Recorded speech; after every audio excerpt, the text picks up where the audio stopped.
great to be here again. Appreciate you, and I appreciate everyone in the audience for their asking and their presence today. So, what I'd really like some help with is some clarity around fine-tuning to the solution and going from that place of being in that meditative space, quieting the mind, and then allowing that momentum to build towards what I want. That's such a good question. Do you hear what he's asking? Because what we've been explaining, and he is already understanding, is that if he is able to meditate and really quiet his mind so the resistance subsides, now law of attraction is going to respond to the vibration that he's got going, which means law of attraction is going to respond to this rather quiet right now, not a lot of momentum going, because after all, he just quieted his mind. But the fact that there's no resistance means that now that law of attraction is responding to the vibration, that it can pick up momentum rapidly, because it's only resistance that slows it down. So are you asking how you can guide it more? Are you not willing to just let the pure vibration that understands everything that you are and everything that you want just lead you to the clarity? You feel like you need to goose it up. You only need to goose it up when you're working against it, and then it doesn't work that well, does it? So I hear what you're saying, and I've heard you talk about that before, how the momentum will naturally build. It will naturally build if you don't kill it with thoughts that contradict it. Well, I think I'm killing it. Well, so here's what we would recommend for a little while. Meditate. When thoughts start occurring, if they feel good, then let them flow and follow them. Like Esther, jumping right up and getting online and figuring out how she can move furniture. Because the thought felt good. She wasn't evaluating, is it important? Is it necessary? Will it change the world? Is it something I should do? In other words, it was just a really good feeling thought that was so compelling that she just felt inspired, because there was no resistance to follow it through. And it led in a very short time to something really wonderful.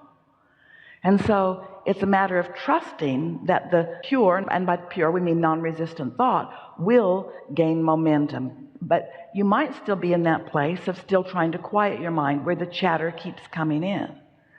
So don't be too worried about whether thoughts are flowing, because it's logical. You see, this is the thing. I want to tell you this. When Esther and Jerry began meditating back in 1985, they had been guided to sit in a quiet room, wear comfortable clothing, focus upon their breathing, and when your mind wanders, and it will, just release the thought. So Esther did that and right away felt that detached state. So they meditated every day for 9 months. And when thoughts started flowing from us to Esther, she would breathe more and try to quiet her mind, because she didn't know that she was in the receiving mode, because it's difficult to know whether you're thinking the thought or whether you're receiving the thought. And so if in that meditative state you're receiving the thought, then let it flow, and it will gather momentum. It will. And it's momentum that will serve you. Go ahead. I'm hearing you. It's just a little trepidation. So meditate, come out in the world and see how it goes. Meditate, come out in the world and see how it goes. Meditate on Monday, come out in the world and see how Monday went. Meditate Tuesday, come out in the world and see how Tuesday went. Meditate Wednesday, come out in the world and see how Wednesday went. Meditate Thursday, come out in the world and see how Thursday went. And what you begin to notice is Thursday is way better than Monday, because the edge is gone. You're feeling better. You're more intuitive. You're more in tune. You have better timing. You just feel better. Your body feels better. You're in the right place at the right time more. And don't beat up on yourself if there are thoughts that you can't let go of.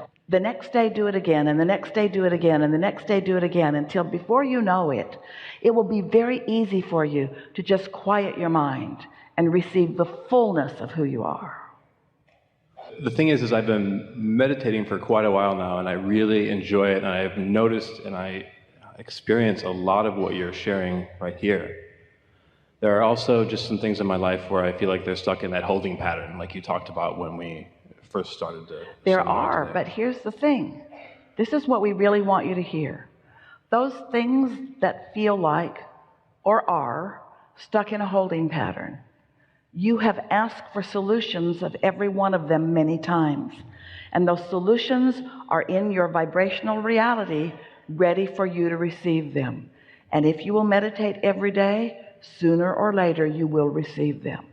But if instead of receiving them, you're over here trying to deal with them, trying to prod them, trying to poke at them, or even in some cases trying to apply a brilliant process that Abraham gave you before to do something about them, sometimes you just keep them active where they are.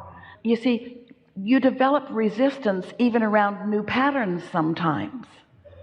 Have you had the experience where you pick up an idea of a process from us or from someone else, and for a while it works, but then it stops working because you make an end run around it and you find a way to think thoughts against it again?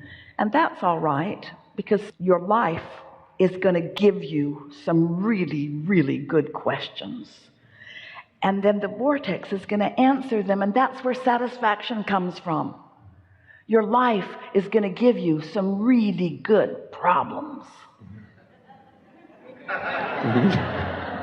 Yes. And then your vortex is going to yield to you the solutions to those problems, which is so satisfying.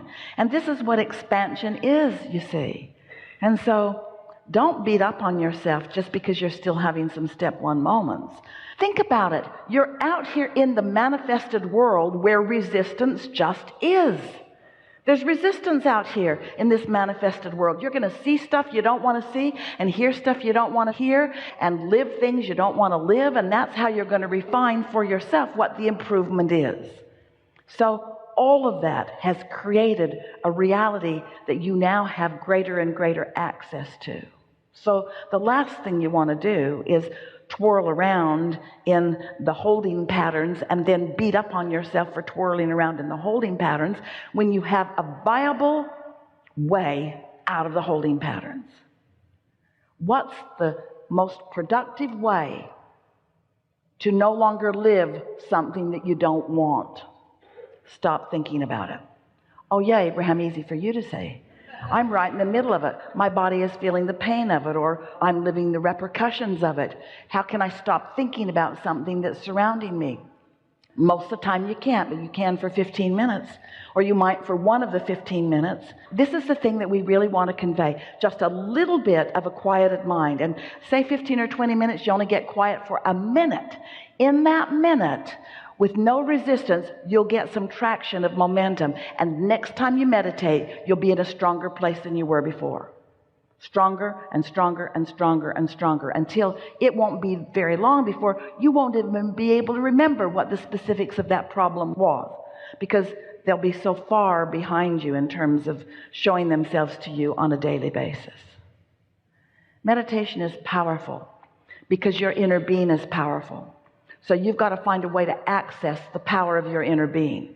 And you cannot access the power of your inner being without tuning to the subtleties of the vibration of that. We want to explain to you, and then we'll take a segment of refreshment, that the reason that there is so much leverage in tuning to the vibrational frequency of your vortex is because this non-physical energy, which is what is wanted, has had law of attraction responding to it for such a long time that there really is not even any competition about well-being and absence of it. The well-being is so dominant, it is so predominant, but each one of you has to retune yourself to the frequency of it, because through life and through misunderstanding and through listening to your mother instead of to your inner being and so forth, you have gradually, without meaning to, tuned yourself out of sync with that vibration. So it takes a little bit of deliberately tuning yourself back. But once you do, think about the difference between a feeling of clarity and a feeling of confusion. Just feel for a moment the difference between the way vitality feels and lethargy. Think about how enthusiasm feels and boredom.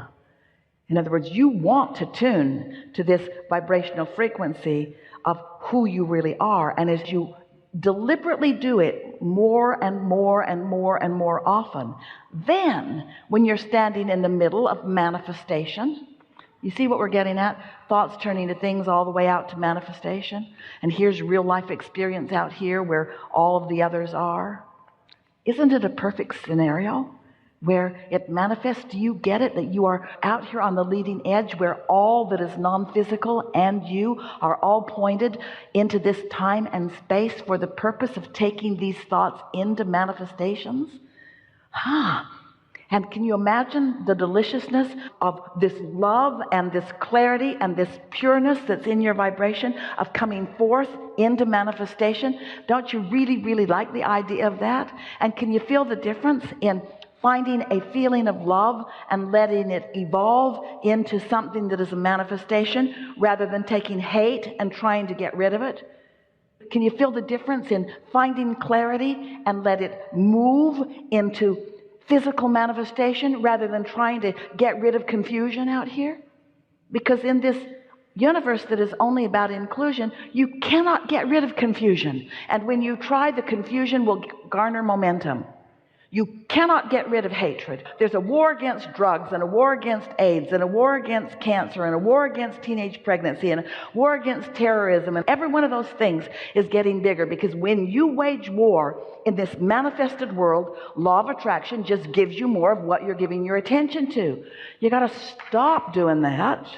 Find vibrational harmony with the peace that the war made you want, or the love that the hatred made you desire, or the wellness that the sickness made you ask for.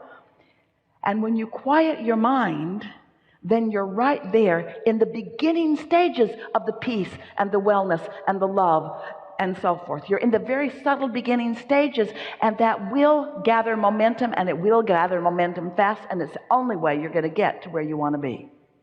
You got that, didn't you?